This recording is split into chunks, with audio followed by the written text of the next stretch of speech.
Well, I am immensely honored with, particularly I love the fact that this is such a statewide organization and encompasses Alaska in its membership, this Hall of Fame. And that is just a special honor to be part of.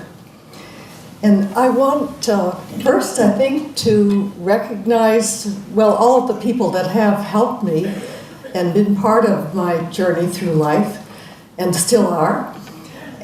But particularly my husband, David McCabe. Where might you be?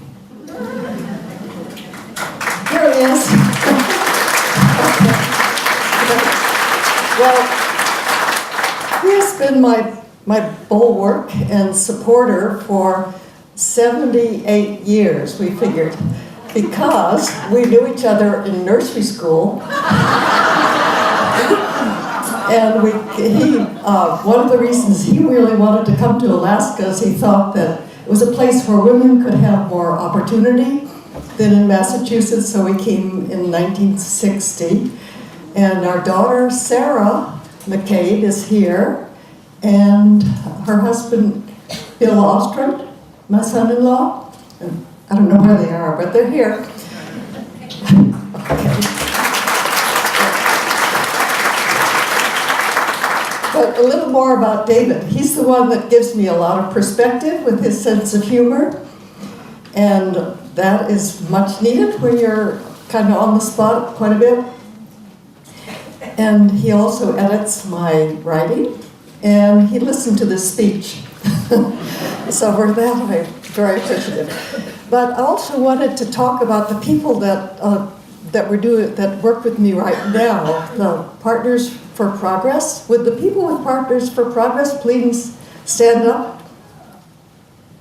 All right. Bravo. Yes. And also, they are just a great group, and the whole purpose of our organization is to help individuals who have been caught up in the justice system, often for their own bad mistakes or for addiction, for as much a problem of disease, of addiction, as it is of individual bad choices. And it's as much, anyway, it's there. But we believe in redemption. We really want to help individuals get themselves on the path towards being constructive, lawful citizens.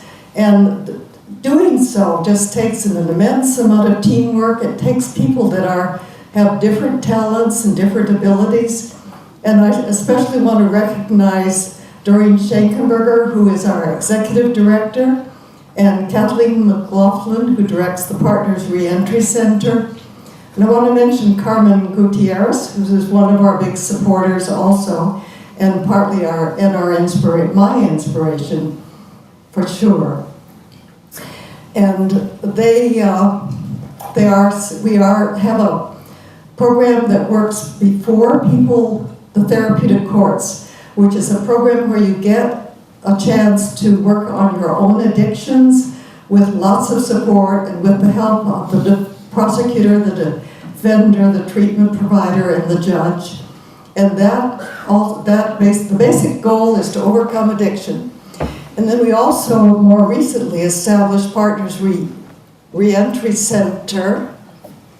I keep feeling that you can't hear me. Can you hear me? Yes. All right, good.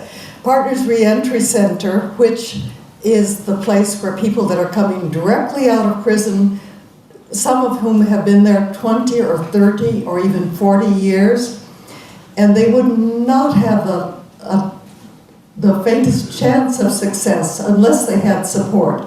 So we take the people that don't have housing and that have a most strong likelihood of going back to prison and provide temporary housing and employment assistance and many other types of support. This good staff is always coming up with ideas of what people need, and we try things. Like we're providing assistance on how to deal with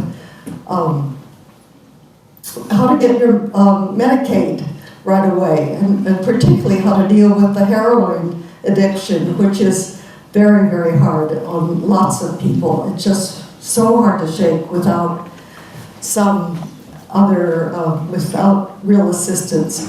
So that's Partners for Progress in a way too brief nutshell. But support us, because we're still looking for the legislature not to cut us out. So there is that. The other,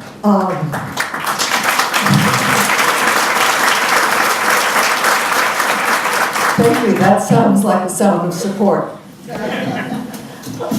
The other interest that I've had for years, and it's what actually connected me with Judge Wanamaker initially when we started the first therapeutic court, is in history.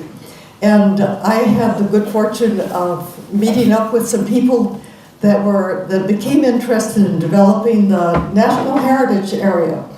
And I'm not sure many of you realize that Alaska has a National Heritage Area now that includes, includes the western Kenai Mountains and Whittier, Girdwood, Bird, Indian, Hope, Cooper Landing, down through Moose Pass and Seward. And that area, the goal there is for small communities. It's very much a grassroots up program. And small communities can they propose projects. And I'd like to introduce Kathleen McLaughlin. Kathleen, would you please stand up? There she is. Oh, terrible mistake. Kathleen is the director of the Partners Reentry Center. I mean, Kayleen Johnson Sullivan, please stand up. There you are, Kayleen. Good. And she has accomplished an incredible feat of people propose projects from their communities, and the National Park Service provides the funding. But we've, over the past 5 years, managed 70 projects in little communities that very much need a little money to preserve their culture and their history. We have the Kenai tribe has had good projects, as well as the small communities. And it's quite a feat, and I hope you'll go on the website and look us up. Kenai Mountains Turnagain Arm National Heritage Area Corridor Communities Association. But we actually call ourselves KMTA National Heritage Area, and it's worth looking. And one of the big things we're particularly proud of is an educational curriculum that takes people and stories from each of the small communities, and it was developed as a series of videos that are used in the schools, in the statewide, really. And the person who created that, Mark Swanson, recently got the Governor's Award for Outstanding Educator of the Year just a couple weeks ago. So that's pretty neat. Well, anyway, I want to conclude by thanking the person who sponsored me, and she's also Mary Hilkowski. She is also a part of our board and works very hard on the Partners Reentry Center program. So thank you, Mary, and thank you all for having this event and for the chance to meet all these wonderful people that many of them I didn't know. So.